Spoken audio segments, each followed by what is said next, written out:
Surah Al-Fatihah. Ayat 4. Pemilik, hari pembalasan. Pemelihara dan pendidik yang Rohman dan Rohim, boleh jadi tidak memiliki sesuatu. Sedang sifat ketuhanan, tidak dapat dilepaskan dari kepemilikan dan kekuasaan. Karena itu, kepemilikan dan kekuasaan dimaksud perlu ditegaskan. Inilah yang dikandung oleh ayat keempat ini, Malik Yaum ad-Din. Demikian Al-Bikoi menghubungkan ayat ini dan ayat sebelumnya. Tohir Ibn Ashur menulis, bahwa penempatan ayat ini setelah penyebutan sifat-sifat Allah Subhanahu wa Ta'ala yang lalu, bukan sekadar untuk memaparkan sifat-sifatnya, tetapi ia juga merupakan akibat dari sifat-sifat yang telah dipaparkan pada ayat-ayat yang lalu. Ayat-ayat yang lalu menyifati Tuhan Yang Maha Esa itu dengan Rob, Al-Alamin, dan Ar-Rahman Ar-Rahim, yang menunjukkan betapa sempurna kasih sayangnya terhadap makhluk, dan bahwa perlakuannya terhadap mereka adalah atas dasar pemeliharaan, bimbingan, dan pendidikan, yang mencakup perintah dan larangan guna kemaslahatan mereka, walaupun pada umumnya perintah dan larangan itu tidak sejalan dengan dorongan nafsu mereka, serta terasa berat olehnya.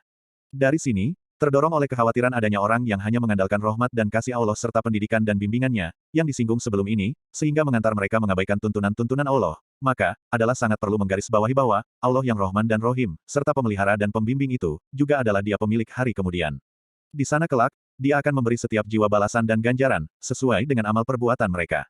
Informasi itu, diharapkan akan mendorong setiap orang untuk melaksanakan perintahnya, dan menjauhi larangannya.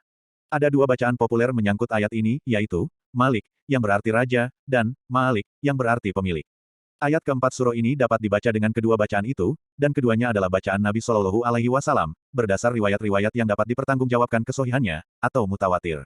Kata, Malik, mengandung arti penguasaan terhadap sesuatu, disebabkan oleh kekuatan pengendalian dan kesohihannya.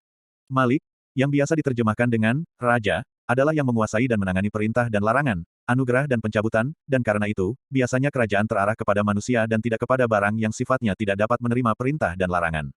Seorang pemilik, belum tentu seorang raja. Di sisi lain, kepemilikan seorang raja biasanya melebihi kepemilikan yang bukan raja.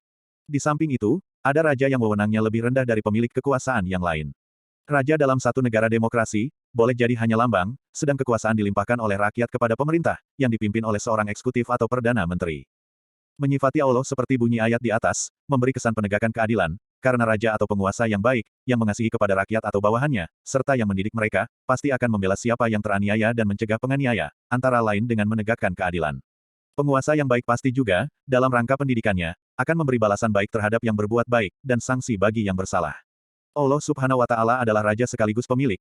Ini terbaca dengan jelas antara lain dalam Quran Surah Ali Imran ayat 26, katakanlah, wahai Tuhan yang pemilik kerajaan, Engkau berikan kerajaan kepada orang yang Engkau kehendaki, dan Engkau cabut kerajaan dari orang yang Engkau kehendaki. Engkau muliakan orang yang Engkau kehendaki, dan Engkau hinakan orang yang Engkau kehendaki. Di tangan Engkaulah segala kebajikan. Sesungguhnya, Engkau maha kuasa atas segala sesuatu. Kepemilikan Allah berbeda dengan kepemilikan makhluk atau manusia. Allah Subhanahu wa Ta'ala mempunyai wewenang penuh untuk melakukan apa saja, terhadap apa yang dimilikinya, berbeda dengan manusia. Sebagai contoh, jika Anda memiliki seorang pembantu, maka walaupun Anda berwewenang untuk mempekerjakannya sesuai dengan kehendak Anda, dan dia berkewajiban untuk melaksanakan perintah dan atau menjauhi larangan Anda, tetapi Anda tidak menguasai perasaan dan pikirannya. Anda tidak kuasa untuk menghentikan peredaran darah dan denyut jantungnya. Anda tidak memiliki dan menguasainya pada saat-saat istirahat, atau hari-hari liburnya. Bahkan, jangankan manusia, pemilikan terhadap makhluk tak bernyawa pun tidak sampai pada suatu tingkat pemilikan mutlak. Bukankah jika Anda mempunyai sebuah cangkir, Anda tidak bebas melempar atau memecahkannya, karena jika itu Anda lakukan, maka paling sedikit kecaman akan terlontar kepada Anda karena manusia adalah makhluk bertanggung jawab atas segala aktivitasnya, berbeda dengan Allah. Dia tidak dikecam atas apapun yang dilakukannya, karena pertimbangan pikiran manusia tidak dapat menjadi ukuran yang pasti, terhadap perbuatan-perbuatan Allah. Dia, Allah, tidak dituntut mempertanggungjawabkan apa yang dilakukannya, sedang mereka, manusia, dituntut. Quran Surah Al-Anbiya, ayat 23. Tanda-tanda kerajaan Allah adalah, kehadiran banyak pihak kepadanya untuk bermohon pemenuhan kebutuhannya, dan atau, untuk menyampaikan persoalan-persoalan besar, agar dapat tertanggulangi. Allah Subhanahu wa Ta'ala melukiskan, betapa yang Maha Kuasa itu melayani kebutuhan makhluknya. Firman-Nya, setiap yang di langit dan di bumi bermohon kepadanya. Setiap saat dia dalam kesibukan, memenuhi kebutuhan mereka. Quran Surah Ar-Rahman ayat 29. Kerajaan Allah mencakup kerajaan langit dan bumi, serta kerajaan dunia dan akhirat. Maha suci Allah yang miliknya kerajaan, kekuasaan langit dan bumi, dan apa yang ada di antara keduanya. Quran Surah As-Zuhruf ayat 85. Banyak ayat-ayat yang menegaskan kerajaannya di akhirat, antara lain, miliknya kerajaan, kekuasaan pada hari ditiup sangkakala. Quran Surah Al-An'am ayat 73. Malik Yaum ad-Din. Allah adalah Malik Yaum ad-Din. Yaum, biasa diterjemahkan dengan hari. Kata ini terulang di dalam Al-Quran sebanyak hari-hari dalam setahun, yakni 365 kali. Namun demikian, tidak semua kata tersebut mengandung arti yang sama dengan hari yang kita kenal dalam kehidupan dunia ini. Al-Quran menggunakan kata yaum, dalam arti waktu, atau periode, yang terkadang sangat panjang menurut ukuran kita. Alam raya diciptakan dalam waktu 6 hari. 6 hari di sini, bukan dalam arti 6 kali 24 jam. Kelahiran Isa alaihi salam juga dinamainya, hari kelahiran, yang ini tentu hanya berlangsung beberapa saat. Kata ad-din, bahkan semua kata yang terdiri dari huruf-huruf yang sama, walaupun dengan bunyi atau harokat yang berbeda, seperti, din atau agama, dain atau hutang, dan ayadinu atau menghukum, kesemuanya menggambarkan hubungan dua pihak, di mana pihak pertama mempunyai kedudukan yang lebih tinggi dibanding dengan pihak kedua. Perhatikanlah hubungan antara si peminjam dan pemberi pinjaman, antara yang dihukum dan yang menghukum, dan antara Tuhan yang menurunkan agama dengan manusia yang beragama. Kata ad-din, dalam ayat ini diartikan sebagai pembalasan atau perhitungan atau ketaatan, karena pada hari itu, hari kiamat, terjadi perhitungan dan pembalasan Allah, dan juga, karena ketika itu semua makhluk tanpa kecuali menampakkan ketaatannya kepada Allah Subhanahu wa Ta'ala, dalam bentuk yang sangat nyata. Kita tidak tahu berapa lama berlangsungnya hari pembalasan atau perhitungan, yang dimaksud ayat ini. Al-Quran hanya menginformasikan bahwa, Allah Maha Cepat perhitungannya. Quran Surah Al-Baqarah ayat 202. Benar ada riwayat yang menyatakan, bahwa perhitungan Allah hanya berlangsung bagaikan waktu memerah susu binatang. Tetapi, di samping riwayat ini dipertanyakan kesohihannya, juga kandungan maknanya tidak dapat dipastikan. Hal ini serupa dengan firman-Nya, tiadalah perintah kami kecuali hanya satu perkataan sesingkat kejapan mata. Quran Surah Al-Qamar ayat 50. Balasan yang diberikan, tidak dijelaskan berapa lamanya berlangsung. Informasi Al-Quran menyatakan bahwa, kenikmatan surgawi yang akan diterima oleh yang taat, bersifat kekal, sedang siksaan neraka, ada yang dinyatakan sebagai kekal dan ada juga yang tidak dinyatakan kekal. Makna kekekalan pun dipahami oleh banyak ulama dalam arti waktu yang lama. Balasan atau ganjaran yang diberikan ketika itu, adalah yang bersifat perorangan, bukan kolektif. Para ulama itu membagi balasan atau ganjaran Tuhan menjadi balasan atau ganjaran duniawi dan ukhrawi.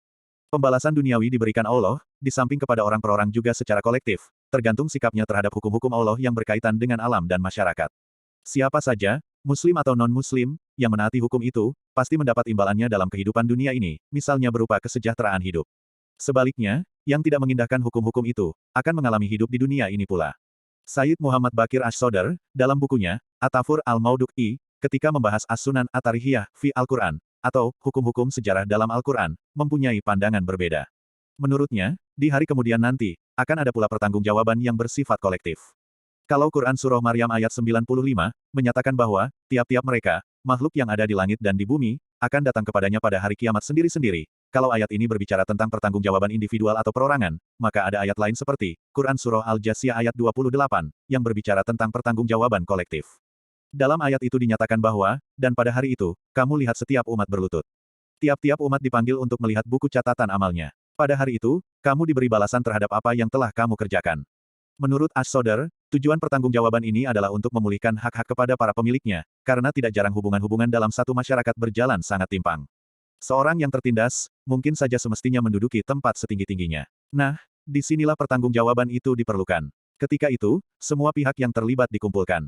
Dan, setelah putusan dijatuhkan, terjadilah penyesalan yang luar biasa, dan menjadikan saat itu seperti apa yang dinamai oleh Al-Quran sebagai, Yaum At-Tagobun, atau hari penyesalan yang amat besar. Quran Surah At-Tagobun ayat 9, menyatakan, hari yang pada waktu itu, Allah mengumpulkan kamu pada hari pengumpulan, kiamat, itulah hari At-Tagobun. Salah satu tema pokok, yang menjadi perhatian Al-Quran, adalah persoalan hari pembalasan. Ayat keempat di atas menyatakan bahwa, Allah adalah pemilik atau raja hari kemudian. Paling tidak, ada dua makna yang dikandung oleh penegasan ini, yaitu, pertama, Allah yang menentukan dan dia pula satu-satunya yang mengetahui, kapan tibanya hari tersebut, sebagaimana firman-Nya, sesungguhnya pengetahuan tentang hari kiamat itu ada pada sisi Tuhanku, tidak satu makhluk pun yang dapat menjelaskan waktu kedatangannya, kecuali dia semata. Quran Surah Al-A'raf ayat 187. Kedua, Allah menguasai segala sesuatu yang terjadi, dan apapun yang terdapat ketika itu. Kekuasaannya sedemikian besar, sampai-sampai jangankan bertindak atau bersikap menentangnya, berbicara pun harus dengan seizinnya. Pada hari itu, Ruh, atau Malaikat Jibril, dan para malaikat yang lain, berdiri bersof-sof. Tidak ada yang berbicara kecuali yang diizinkan oleh Ar-Rahman, dan dia mengucapkan kata-kata yang benar. Quran Surah An-Nabak ayat 38. Sedemikian mencekam keadaan ketika itu, sehingga kamu tidak mendengar kecuali bisikan-bisikan saja. Quran Surah Toha ayat 108.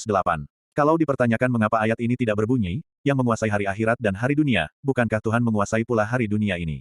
Jawabannya terletak pada makna yang dikandung oleh kata, Malik, dan, Ma'alik, seperti yang dikemukakan di atas, yakni bahwa ketika itu kekuasaan dan kerajaan Tuhan sedemikian menonjol, sehingga tidak satu makhluk pun yang tidak merasakannya, dan tidak satu pun yang berani membangkang, serta tidak sesaat pun terlintas dalam benak siapapun, kemampuan atau kehendak untuk mengingkari kekuasaan Allah. Berbeda halnya dengan kekuasaan dan kerajaannya dalam kehidupan dewasa ini. Walaupun Allah juga penguasa dan raja dalam kehidupan dunia ini, namun tidak semua makhluk menyadari kekuasaan dan kerajaannya. Ada saja di antara mereka yang membangkang, bahkan mengaku sebagai Tuhan. Berbagai argumentasi telah dikemukakan Al-Quran untuk membuktikan keniscayaan hari tersebut. Salah satu di antaranya berkaitan dengan nilai keadilan. Bukankah masih banyak orang-orang yang berbuat kebaikan, yang menemukan ganjaran kebaikannya secara sempurna? Bukankah pula sekian banyak orang melakukan kejahatan, dan belum mendapatkan balasan kejahatannya? Orang-orang kafir berkata, hari kebangkitan tidak akan ada. Katakanlah, dia pasti datang, demi Tuhanku yang mengetahui yang gaib. Sesungguhnya, kiamat itu pasti akan datang kepada kamu. Tidak ada yang tersembunyi darinya, seberat zaroh, yang ada di langit, dan yang ada di bumi, dan tidak pula yang lebih kecil dari itu, dan yang lebih besar, melainkan tercantum di dalam kitab yang nyata. Keniscayaan hari kiamat adalah, agar Allah memberi balasan kepada orang-orang yang beriman dan mengerjakan kebaikan. Mereka itu, adalah orang-orang yang baginya ampunan dan rezeki yang mulia. Quran Surah Sabak ayat 3-4. Apa yang dikemukakan di atas, adalah berdasarkan pengertian, kalimat Yaum ad-Din, sebagai hari pembalasan di akhirat nanti, setelah kehidupan di dunia ini. Sementara pakar Al-Quran, walaupun menerima pendapat tersebut, namun menamakan pengertian di atas sebagai pengertian lahiriah. Sedang pengertian batiniahnya, melebihi apa yang dikemukakan di atas. Menurut pakar-pakar tersebut, Yaum atau hari, dalam bahasa Al-Quran, berarti, suatu saat yang cukup bagi terselesaikannya suatu perbuatan nyata, baik singkat maupun panjang. Hari pembalasan, dalam ayat ini secara lahiriah adalah, hari tampaknya secara jelas kemandirian Allah dalam memberi balasan, kemandirian yang menjadikan semua pihak yang tadinya ragu atau menduga memiliki kemampuan, menjadi tidak berkutik sama sekali.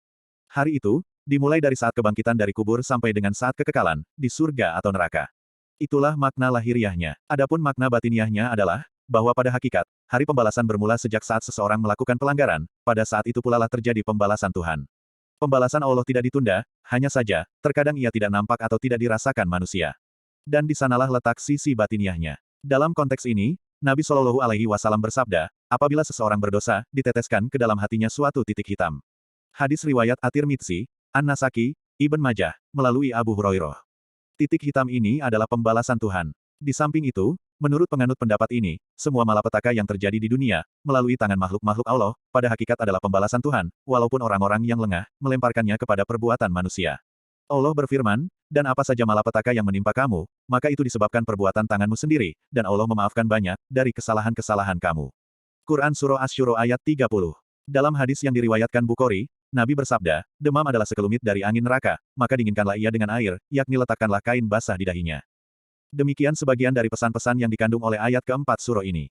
Jika seseorang menyadari adanya hari pembalasan, dan bahwa Allah penguasa tunggal dalam arti sesungguhnya, maka ketika itu, ia akan merasa tenang, walau sedang dianiaya oleh pihak lain, karena ada hari pembalasan, sehingga bila ia tidak dapat membalas di dunia ini, maka Allah pemilik dan raja hari pembalasan itu yang akan membalas untuknya. Di sisi lain, kesadaran tentang kekuasaan Allah, akan menjadikan ia selalu awas dan hati-hati, dalam bertindak serta berlaku. Keyakinan tentang adanya hari pembalasan, memberi arti bagi hidup ini. Tanpa keyakinan itu, semua akan diukur dengan di sini dan sekarang, dan alangkah banyak aktivitas yang menuntut untuk dilakukan, tanpa harus memetik buahnya sekarang, serta alangkah banyak pula yang buahnya tidak mungkin diraih di sini dan sekarang. Itulah pesan utama kelompok pertama ayat-ayat Al-Fatihah. Sampai di sini berakhir sudah kelompok pertama surah ini. Kandungan ayat-ayatnya berbicara tentang Allah Subhanahu wa Ta'ala. Ayat-ayat kelompok berikut, berbicara tentang kebutuhan dan permohonan manusia. Sekali lagi perlu digarisbawahi bahwa, ayat-ayat surah Al-Fatihah adalah pengajaran Allah kepada manusia, bagaimana bermohon kepadanya, bagaimana mengucapkan pujian, dan apa yang terpenting dimohonkan. Dari kelompok pertama ayat-ayat surah Al-Fatihah ini, diketahui bahwa, sebelum bermohon, seseorang hendaknya mempersiapkan jiwa raganya, sehingga segala sesuatu yang dapat menghalangi pengabulan permohonan dapat disingkirkan, lebih-lebih jika yang dimohonkan adalah petunjuk Allah Subhanahu wa Ta'ala. Ketika itu, jiwa dan pikiran harus bersih dari segala macam keangkuhan, karena jiwa yang dipenuhi keangkuhan serta dikuasai oleh kesesatan, tidak akan dapat menerima hidayah. Melalui kelompok ayat-ayat ini, Allah Subhanahu wa Ta'ala menjelaskan kepada para pembaca kitabnya, yang bermaksud memperoleh rahmat dan kasih sayangnya, hidayah dan bimbingannya, agar terlebih dahulu membersihkan jiwa dan pikiran, dari segala bentuk kemusyrikan serta rasa tidak butuh kepadanya, dengan jalan mengakui, bahwa segala sesuatu terjadi atas kehendaknya, dan bahwa apapun aktivitas yang dilakukan, diharapkan mendapat restu dan ridhonya, baik dalam kehidupan di dunia ini, maupun di akhirat kelak.